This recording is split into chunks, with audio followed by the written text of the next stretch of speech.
إن الحمد لله نحمده ونستعينه ونستغفره ونعوذ بالله من شرور أنفسنا وسيئات أعمالنا من يهده الله فلا مضل له ومن يضلل فلا هادي له وأشهد أن لا إله إلا الله وحده لا شريك له وأشهد أن محمدا عبده ورسوله يا أيها الذين آمنوا اتقوا الله حق تقاته ولا تموتن إلا وأنتم مسلمون يا أيها الناس اتقوا ربكم الذي خلقكم من نفس واحدة وخلق منها زوجها وبث منهما رجالا كثيرا ونساء واتقوا الله الذي تساءلون به والأرحام إن الله كان عليكم رقيبا يا أيها الذين آمنوا اتقوا الله وقولوا قولا سديدا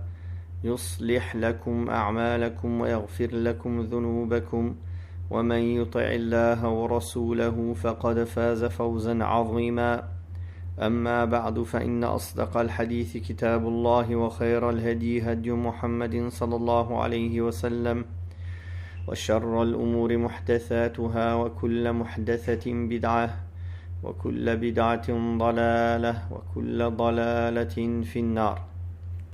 Nous continuons par la grâce d'Allah seul et sa miséricorde et sa permission cette lecture de Surat Al-Kahf avec son explication en langue française. أعوذ بالله السميع العليم من الشيطان الرجيم ولقد صرفنا في هذا القرآن للناس من كل مثل وكان الإنسان أكثر شيء جدلا وما منع الناس أن يؤمنوا إذ جاءهم الهدى ويستغفروا ربهم إلا أن تأتيهم سنة الأولين أو يأتيهم العذاب قبلا وما نرسل المرسلين إلا مبشرين ومنذرين ويجادل الذين كفروا بالباطل ليدحضوا به الحق واتخذوا آياتي وما أنذروا هزوا ومن أظلم ممن ذكر بآيات ربه فأعرض عنها ونسي ما قدمت يداه إنا جعلنا على قلوبهم أكنة أن يفقهوه وفي آذانهم وقرا وإن تدعهم إلى الهدى فلن يهتدوا إذا أبدا وربك الغفور ذو الرحمة لو يؤاخذهم بما كسبوا لعجل لهم العذاب بل لهم موعد لن يجدوا من دونه موئلا وتلك القرى أهلكناهم لما ظلموا وجعلنا لمهلكهم موعدا. Donc Allah subhanahu wa ta'ala, dans le sens du verset 54, dit: nous avons proposé aux hommes dans ce Coran toute forme de parabole, leur exposant la vérité. L'homme est cependant porté plus que tout à la polémique et la controverse. Rien n'empêche la plupart des hommes de croire alors que la guidée leur est parvenue et de demander pardon à leur Seigneur, si ce n'est qu'ils demandent de subir le sort des anciens ou de faire face au châtiment. Allah subhanahu wa ta'ala parle ici de la grandeur et de la majesté du Coran, la parole d'Allah, de sa globalité. Il y a proposé toutes sortes de paraboles et d'exemples, c'est-à-dire toutes les voies menant aux sciences utiles et à la félicité éternelle, et toutes les voies menant à l'abri du mal et de la perte. On y trouve les paraboles et l'exemple sur le licite et l'illicite, de la rétribution des œuvres, l'encouragement au bien et l'exécration du mal, ainsi que les récits véridiques avec conviction, sérénité et lumière. Tout cela impose la soumission à ce noble Coran et à se conformer à tout ce qu'il contient en évitant de contester quoi que ce soit de ses préceptes. Malgré cela, beaucoup de gens persistent à la controverse, persistent à polémiquer au sujet de la vérité après qu'elle leur soit apparue en usant de mensonges pour infirmer la vérité. C'est pour cela qu'Allah Tabaraka wa Ta'ala a dit dans le sens « Mais la controverse reste leur passion dominante ». C'est-à-dire que l'être humain a un penchant pour la polémique et la controverse, bien que cela ne lui convienne pas et soit injuste de sa part, car il est ignorant. Il ne connaît pas les tenants et les aboutissants, il est limité, il est faible. Mais ce qui l'incite à faire cela, en plus de sa négation d'Allah, est son entêtement et son injustice, son iniquité, et non une faiblesse dans les arguments du Coran et les preuves du Coran et la clarification du Coran. Sinon, s'il leur avait apporté le châtiment et ce que leurs prédécesseurs ont subi, leur comportement aurait été autre. C'est pour cela qu'Allah Tabaraka wa Ta'ala les interpelle en demandant « Rien n'empêche la plupart des hommes de croire, alors que la guidée leur est parvenue, et de demander pardon à leur Seigneur, si ce n'est qu'ils demandent de subir le sort des anciens ou de faire face au châtiment. » C'est-à-dire que ceux qui empêchent les gens d'avoir la foi, alors que la guidance qui leur permet de distinguer entre la bonne direction et l'égarement, la vérité et l'erreur, leur est arrivée et que l'argument d'Allah s'est établi contre eux. Ce n'est donc pas le manque de clarification du Coran qui les empêche de croire, mais leur injustice, leur inéquité et leur animosité envers la vérité. Il ne leur reste plus donc qu'à subir les règles d'Allah et sa ligne de conduite avec les anciens, qui, en rejetant les messages des prophètes, étaient châtiés ou voyaient le supplice venir à eux. Aussi que ces gens-là redoutent cela et se repentent de leur négation avant qu'ils ne subissent le châtiment que rien ne pourra repousser ou arrêter. Puis, Allah Tabaraka wa Ta'ala, dans le sens du verset 56, dit « Nous n'envoyons les messagers que pour annoncer le paradis et avertir contre l'enfer. Pourtant, ceux qui ont mécru polémiquent en usant de faux afin de réfuter la vérité, et ils se moquent de mes versets et du châtiment dont on les a avertis. » C'est-à-dire qu'Allah Tabaraka wa Ta'ala n'a pas envoyé les messagers en vain, ni même pour que les hommes les prennent en adoration en dehors d'Allah, pour divinité. Ces messagers n'ont pas été envoyés pour appeler à leur propre personne, mais ils sont venus pour appeler à Allah, au tawhid, à avouer l'adoration et l'unicité à Allah seul, subhanahu wa ta'ala. Donc bien au contraire, Allah les a envoyés pour appeler les hommes à tout bien et les mettre en garde contre tout mal, pour leur annoncer la bonne nouvelle, s'ils se conforment à cela, de l'obtention de la rétribution présente et la rétribution énorme future qui est le paradis et l'agrément d'Allah au-dessus de tout cela. Et les avertir, les mettre en garde s'ils rejettent ce message contre le châtiment présent et le châtiment futur qui est encore plus grand, l'enfer et la colère d'Allah. L'argument d'Allah s'est établi pour se faire contre les hommes. Malgré cela, les mécréants injustes persistent dans leur polémique stérile pour s'opposer à la vérité, et l'annihiler en se moquant des messagers d'Allah et de ses signes et en se réjouissant de ce qu'ils possèdent comme science.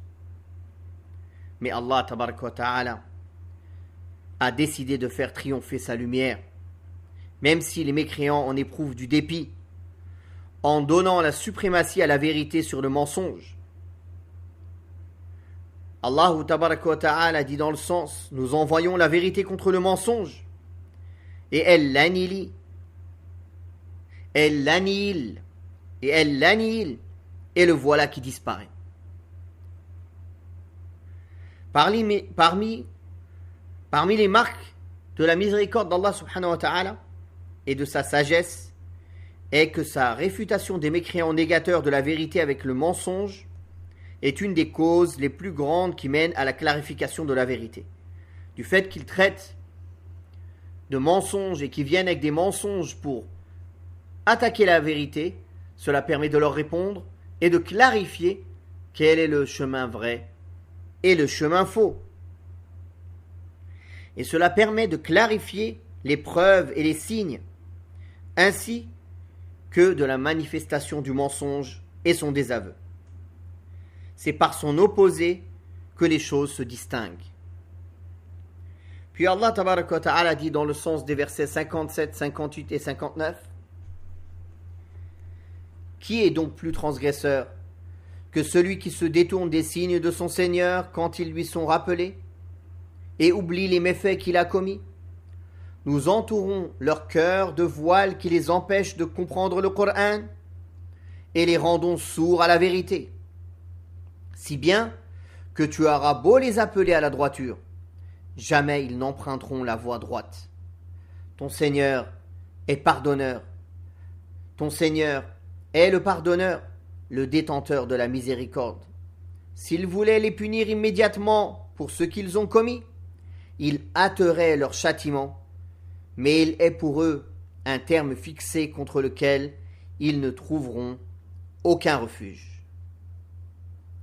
Quant à ces cités dont nous t'avons raconté l'histoire, nous les avons anéanties lorsque leurs habitants transgressèrent en assignant un terme fixé à leur destruction. Allah subhanahu wa ta'ala dit qu'il n'y a pas plus grande injustice, ni de pire crime dans le comportement d'un homme à qui on a présenté et rappelé les versets d'Allah tabaraka wa ta'ala, pour qui la vérité et le mensonge ont été distingués, la guidance de l'égarement, et qui est exhorté et averti, mais qui ne veut pas se rappeler et refuse de changer de comportement en cessant de commettre des méfaits et en négligeant le fait qu'il soit observé par Allah, le connaisseur de l'invisible. Un tel homme, étant plus d'être mécréant, sa mécréance et son injustice est encore plus que celui qui n'a pas reçu les rappels et les versets, à qui les versets d'Allah ne sont pas parvenus et qui n'a pas été rappelé. Même si il est injuste quelque part, celui qui n'a pas reçu les rappels, mais qui ne cherche pas de lui-même, son injustice est moindre que celle du premier, dans la mesure où celui qui commet des crimes en connaissance de cause est encore plus coupable que celui qui n'agit pas ainsi. Mais Allah le châtiera en raison de son rejet de ses versets et de sa négligence de ses péchés en acceptant pour lui-même ce comportement rebelle en connaissance de cause. Et il le châtiera en lui fermant les portes de la guidée et en mettant un sceau sur son cœur qui l'empêche de méditer les versets d'Allah. Et même s'il les entend, il ne pourra pas les comprendre de façon à ce qu'ils pénètrent son cœur. Et Allah les a rendus sourds, incapables d'entendre les versets d'Allah et d'en tirer avantage. Si telle est leur situation, leur guider devient impossible. Si bien que tu auras beau les appeler à la bonne voie, jamais ils ne sauront se guider. Car seuls ceux qui n'agissent pas en connaissance de cause peuvent espérer la guidance. Par contre, ces gens-là, qui étaient clairvoyants avant de s'aveugler, qui ont vu la justesse du chemin de la vérité, mais ont refusé de le suivre, et qui ont vu la sinuosité du chemin de l'égarement, et l'ont suivi quand même, Allah les châtiera en voilant leur cœur et en leur apposant des sceaux. Leur guidance ne saurait être espérée ou envisagée. Il y a là, dans ce verset, une mise en garde à ceux qui se détournent de la vérité après l'avoir connue, qu'ils ne soient interposés entre eux et la vérité des voiles et qu'un sceau soit mis sur leur cœur, avec le risque de ne plus jamais pouvoir retrouver le chemin et la guider. Ensuite, Allah Tabaraka wa Ta'ala nous informe de l'ampleur de son pardon et de l'ampleur de sa miséricorde. Lui qui pardonne les péchés et accepte le repentir de celui qui se repent en l'enveloppant de sa miséricorde et de sa bienfaisance. En outre, il nous informe que s'il en voulait aux hommes, s'il voulait les châtier et hâter leur châtiment pour leurs agissements et leurs méfaits, il leur hâterait le châtiment directement. Mais Allah est compatissant et il ne hâte pas le châtiment. Il accorde plutôt un délai sans jamais négliger le comportement des hommes, car les péchés ont toujours des conséquences inévitables, même si cela prend du temps.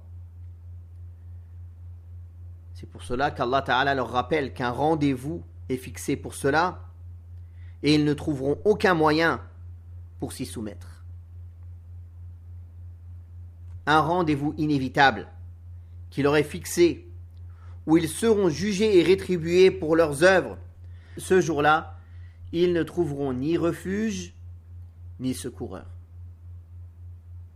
Telle est la loi d'Allah. Telle est la ligne de conduite d'Allah avec les premiers et les derniers. Il ne hâte pas leur châtiment, mais il les appelle au repentir et au retour vers lui. S'ils se repentent et reviennent vers lui, il leur pardonne et leur accorde sa miséricorde en éloignant d'eux le châtiment. Mais s'ils persistent dans leur entêtement et leur intransigeance, et que vient le jour du rendez-vous qui leur est fixé, il leur fait subir son châtiment. C'est pour cela qu'il dit dans le sens « Rappelle-toi ces cités, que nous avons anéantis en raison de leur injustice. » C'est-à-dire en raison de leur propre injustice et iniquité, et non pas de l'injustice d'Allah. Allah n'est pas injuste. Après avoir fixé le moment de leur destruction, c'est-à-dire un moment déterminé qu'ils ne peuvent ni avancer ni reculer. Wallahu ta'ala a'la wa a'lam. Wa sallallahu ala Muhammadin wa ala alihi wa sahbihi wa sallam.